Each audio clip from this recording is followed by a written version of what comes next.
First of all, so sorry about the nasally voice. I am actually sick right now, so I suppose that'll make the narration either more ominous or just more annoying. I guess it depends on how you look at it. Also, sorry for not uploading this past week. I really just wanted to get this map finished and working and out for you guys to play because it has been so long since I've actually uploaded anything horror-oriented, so I just wanted to focus on that and not really YouTube for the past week. With that being said, I want to thank you guys for the amount of love that I've been getting for this map just in the first day. You guys are absolutely incredible. It's been nothing but positive feedback. Some of you are enjoying the story. You're saying it's the best horror map you've ever played. I literally can't thank you enough for how much positive feedback I'm getting. I've got to warn you that there are some parts in the map where you will just randomly die because barriers do kill people, and there are some interesting spots with interactive animation that will bug out if you're too sporadic with your movements during them, and some of the lights don't work. The neon glowing bright white lights, they just aren't working, so there's still a lot of bugs in creative that are directly impacting the map. But with all that being said, welcome to the full gameplay walkthrough / full story explanation / everything you missed in my newest map, Do You Blame Yourself?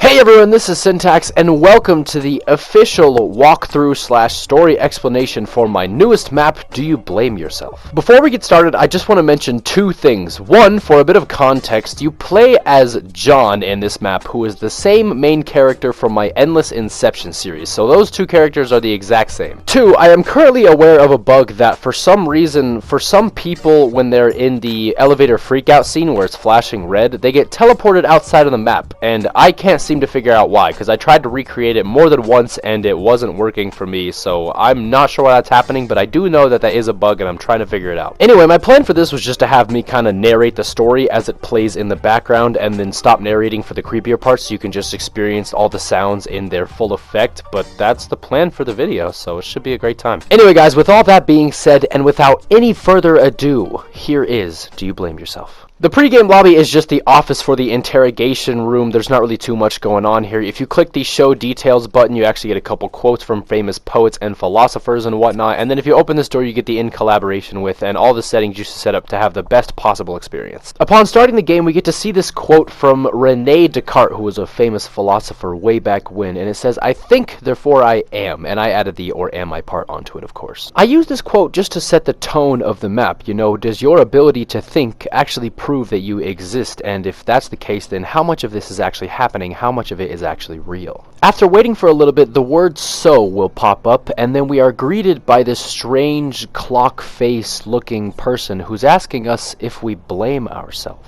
Confused, we ask him what he's talking about, and he then explains to us that patients in our situation often feel a kind of guilt, and continuing to be confused, we again ask him what he's talking about, and then he mentions the accident. So right off the bat, we know there was an accident, but we don't know what accident he's talking about. But for whatever reason, him saying those words triggers this memory, and then we see this person in a straitjacket with a bag over his head twitching in front of us, having a sort of mental breakdown. He stops to look up at us, but then looks down and starts shaking his head, telling us that no one ever leaves this place. And in this context, this place, quote unquote, is everything John's experiencing. The padded room, the interrogation room, the apartment complex, it's everything he's experiencing. He stands up to tell us maybe we will, but then we can see that the clock face man appears and he's kind of flashing in and out of the padded room and the interrogation room, almost like he's interrupting our memory. After interrupting our memory, he offers us coffee, and when we deny that because we say we don't drink coffee, he asks us about the paintings behind us, and of course we don't know what he's talking about. We ask him what his point, and we turn back around and he's not standing next to the coffee anymore. He's somehow moved to the paintings. This first sequence of interactions should send off a bunch of red flags. There's a random person interrogating us, asking if we want coffee, asking about random paintings, and he's moving what appears to be at the speed of light. We later find out that we're on drugs, but he seems like he's moving extremely quickly. Confused as to what just happened, we ask him about how he got behind us, but he just completely ignores us and goes into the backstory of how he got these paintings, which is actually a reference to Be Home in a Bit. You can see an MF written on them, which is the mother of the two children in Be Home in a Bit, Martha Fillmore, so that's pretty cool. Disregarding the story behind the paintings, we ask him if we can step out because says things don't feel right, and he says we've always been able to leave, but upon trying, we're immediately seated back down, and he is then asking us about our stay in the hospital, confirming that it was 2 days. We ignore his question and ask him how we're still sitting, and he tells us that we never got up. So again, those meds that we're on are messing with our perception of reality. He then tells us that past patients reported similar experiences, so it's nothing to worry about. He then elaborates on the concept of leaving in this map, which he explains sometimes helps patients unlock past memories, and he asks if it works because we tried it and we tell him that it didn't. And then he says,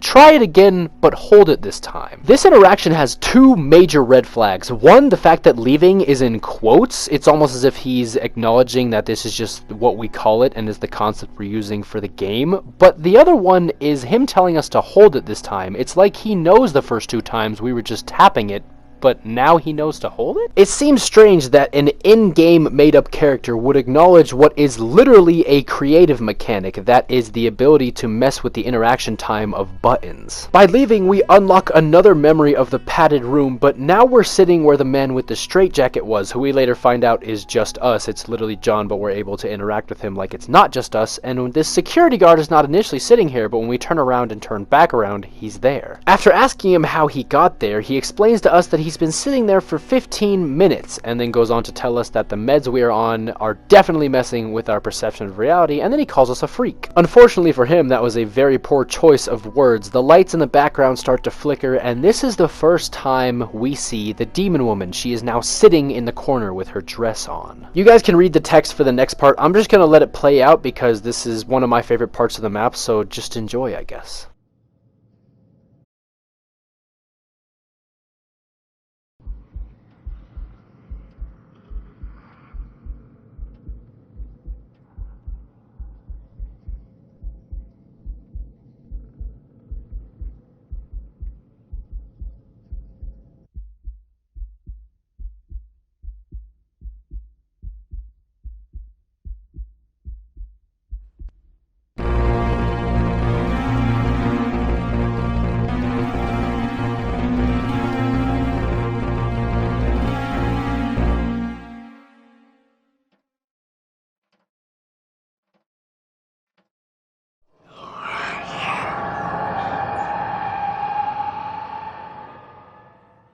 So yeah, the demon woman comes up to the security guard and lifts him off the ground, and then as he struggles, she then snaps his neck and takes one good look at you, and then she's gone. It was a pain to animate all that, but it turned out very nice, and it's one of my favorite scenes in the entire map. Anyway, you're going to wait around here for about 20 seconds, and after 20 seconds passes by, you can then interact with the book that the security guard was reading. It says walk, which is a very strange text to have over a book, but then you're teleported to this place I like to call the in-between, where John is sitting now. He tells us that no one's really experienced this like we have, and to keep asking questions because he might slip up and then we would really see. Notice his use of the words we. He's hinting at the fact that they are the same person. Again, hinting at the fact that they're the same person. We ask him who he is and where we are, and he then says that he lacks the answer to our questions, but that they are more alike than he's probably comfortable with embracing. You ask how you two are alike, and then he explains that you and him both are just purposeless. You're puppets, and you are blinded by ignorance. He then goes to explain that he doesn't want to waste any more of our time, and we should stay off the meds and keep asking questions. It's the most important thing to do, and for those of you who don't know, you just go through this wall over here, come back through it, and now you're back in the office. Pretty cool transition there. I'm actually pretty proud of myself for making it look like you just walked through the wall of the interrogation office. But anyway, you can go ahead and take a seat, and this is the first time that our clock-faced friend actually uses our name. He says, "What happened to that security guard, John?" As a first instinct panicked response, you say that you didn't do anything to him, and he mentions that he didn't say you did anything to him. He just wants you to tell him what happened, everything that we can remember. So it's kind of a bad look for us saying that we didn't do anything, even though he didn't ask if we did anything. He just wanted to know what happened. You explained to him that there was this thing, this woman or demon, and that it wasn't the first time you'd actually seen her, but you have no idea what she wants. And he explains to you that he believes you, but the problem is that the court won't, and he lifts up the paper and shows you that this is what the court won't believe. Frustrated, you desperately explain that there has to be a way you can prove you didn't hurt him, and you ask him if this is what this is about, and you ask him who he is, but he completely ignores you and gets into your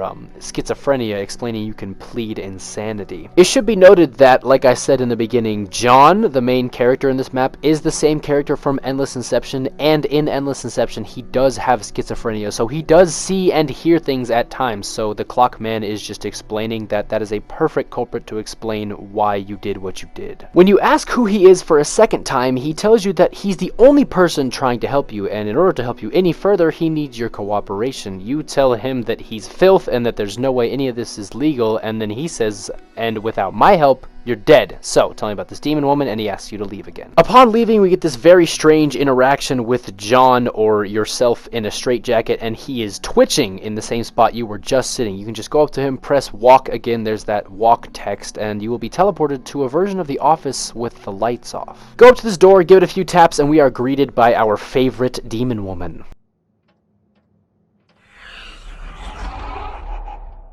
This actually might be the coolest looking transition aesthetically in the entire map. The way the red light disappears and the lights kick back on and she's just sort of gone, and it matches up so well with the sound. I don't know why I'm loving myself so much, but I am super proud of myself for that. After holding this leave button for 10 seconds, the apartment sequence now starts, and as soon as we get there, we have the clock face man ask if that was the first time we actually saw her, and we tell him no, but as soon as our front door opened, we knew we were already gone. By gone, John just means that the things he's about to start seeing and hearing are not actually happening, and as soon as you walk past these words, then your front door will in fact open. Now, the next few minutes of the map don't really have anything to do with the story. It is really just the raw horror element of the map, so I'm going to stop narrating and kind of let it play out so you guys can experience what this map is really like and experience its true horror elements. I'll put a timestamp up so you can skip to where I'm talking about the map again, and I'll kind of come through after this and explain the elements of my thought process, but until then, enjoy.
Okay, I'm back. Man, that apartment and that hallway took so long to build. I'm kinda disappointed I didn't use it for more of the story because it's probably the most detailed thing I've ever built, and you're in it for a very short amount of time. I had a lot of fun building this part, trying to position this demon woman all around this apartment complex and this hallway. You can see I turn around right here and now she's sitting there, and she wasn't sitting there before, and especially when she's in this crouched position, that was super fun to make look scary. It was just a really fun time. There were a whole bunch of cool shots of her just kind of standing ominously in the halls and then disappearing when you got close to her, and then this door disappears as soon as you walk up to it. This red room, by the way, with the new lights and the new device, it was so fun to make and try and make scary. Like, I just had a fun time building this map. And oh my god, this little animation where she crawls at you, it's like 7 frames long, and it took an hour and a half to build this.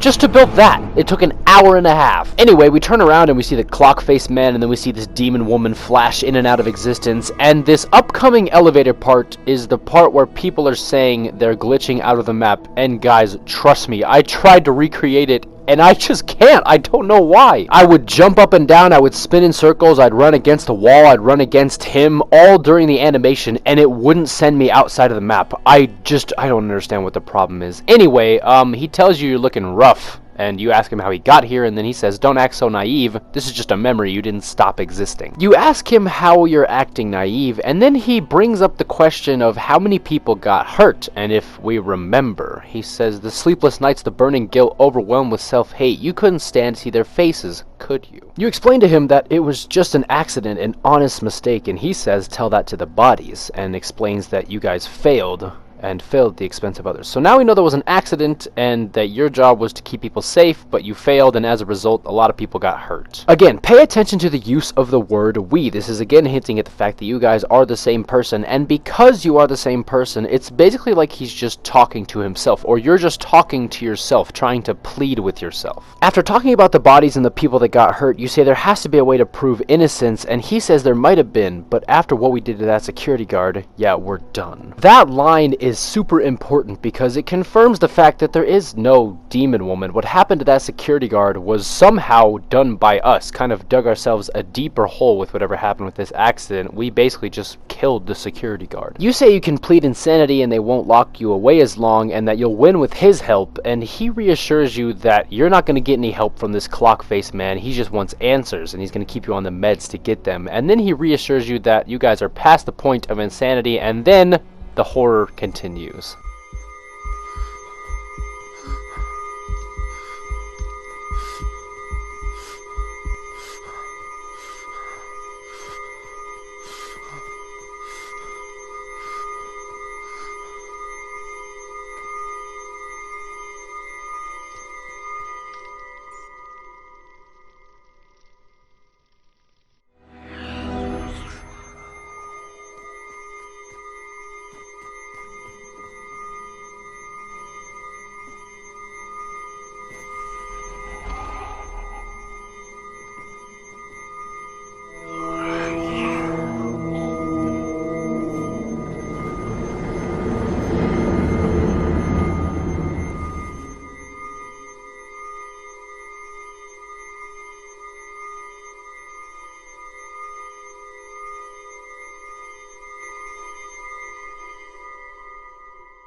Loved building that final sequence there where you're laying down and she's sitting on your floor, and then she's breathing really heavily, and on her final breath she just disappears. It was super fun to make and super creepy. Also, anytime that you could go into his bedroom and like you could see the closet, he was always sitting in there, so there's a little Easter egg for you. A little Dark Knight reference and quote from the Joker. He says, "In one's final moments, people show you who they really are, you know." And you ask him what is his point, and he says, "There's only one question left you have to ask, John. do you blame yourself? And then he disappears from this version of the in-between, and the door's gone, and the plants are gone, and it's just this bare room. Now, I know there wasn't actually any place within the map that I called this the in-between, because when you asked him initially, he didn't answer your question, but all this place is meant to represent is the transition period between your memory and, like, real time. So right after you're coming off of a memory, this is the place that you go within the map. It is purely symbolic of the way John's schizophrenia interacts with the real time and the real world, but I just thought it was cool to have these little interesting visuals. And then you get to interact with the longest return button in history, that is 15 seconds, and we get to have our last interaction with our clock-faced friend. He says to you that after reports of blood-curdling screams coming from the halls, authorities found you what they described as sleeping peacefully in your bed, and denying that claim, you say it was more like passed out from exhaustion. That's more of an accurate description. He then tells us that he thinks this demon woman is a direct manifestation of the guilt we must be feeling, and we tell him, what are you, my psychiatrist? And what about guilt? I didn't do anything. And then he reveals to us that while we were having our memory, we were actually talking to ourselves, so there's nothing we can hide anymore. At this point, we know there's nothing we can hide anymore, so we say, yeah, well, you're referring to it as an accident for a reason. And then he says that he believes us, and deep down, he knows we're probably a good person, but he's gonna need us to prove it to him.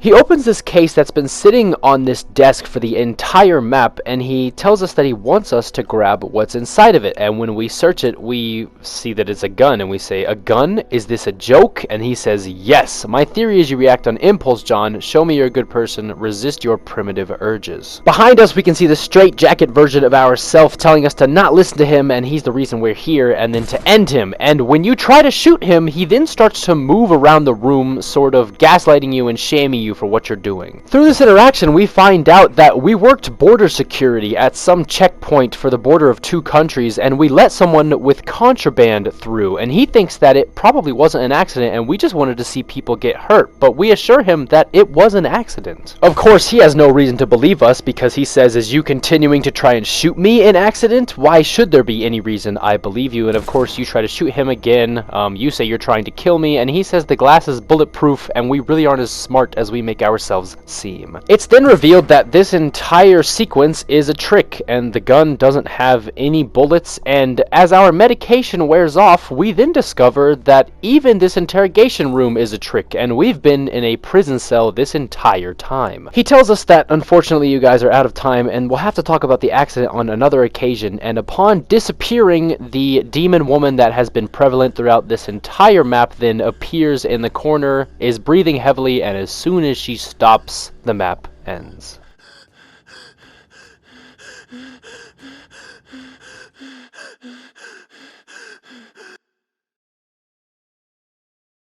The only me is me. Are you sure the only you is you?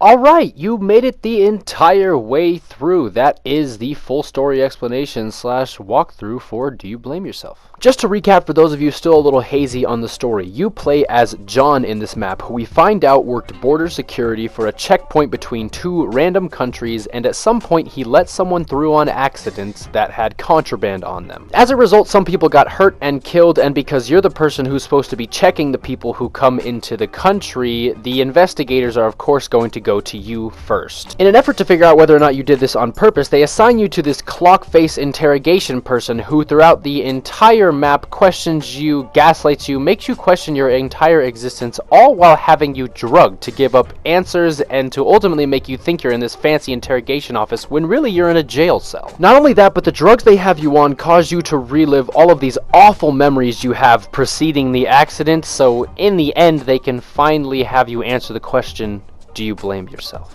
Well, there you guys have it. That is the full gameplay walkthrough / story explanation for my newest map, Do You Blame Yourself? Huge shout out to Blank Affinity for helping me develop the story along the way. It probably wouldn't have been nearly as deep as it was if it wasn't for his help. Also, huge shout out to Sunday CW for allowing me to base my interrogation clock character off of one of his characters in his House of Mannequins map. It was perfect for this map, and I'm thankful he let me use it. Of course, also massive shout out to you guys for the amount of support this map has gotten in just the first few days geez, I think the Twitter video for the trailer is at like almost 1,000 views, and I have like 40 followers. Also, go follow the Twitter. It's just my name without the underscore. That would be greatly appreciated. Seriously though, the love for this map is kind of ridiculous. I know, like I said, that elevator part is bugged, and I'm really not sure how to fix it, so if it bugs for you, I am genuinely sorry. I just don't know what approach to take to fix it. Like I said earlier, this map is the first in what I plan to be a 3-part series. I'm not sure what direction I want to go for the second map, but I for sure know what I'm going to do for the third map, and like I said, none of you guys are going to see any of this coming. I mean, for the ones that care, of course, but none of you guys are going to see it coming. I also don't know when I'm going to release those 2 other maps. I plan on doing a survival type map in the near future, so that should be fun. But again, thank you all for the support, and thanks to everyone that helped with the production, and thanks to everyone who has appreciated the work so far. But anyway, that's all I have for you guys today. I really do hope you guys enjoyed this video, and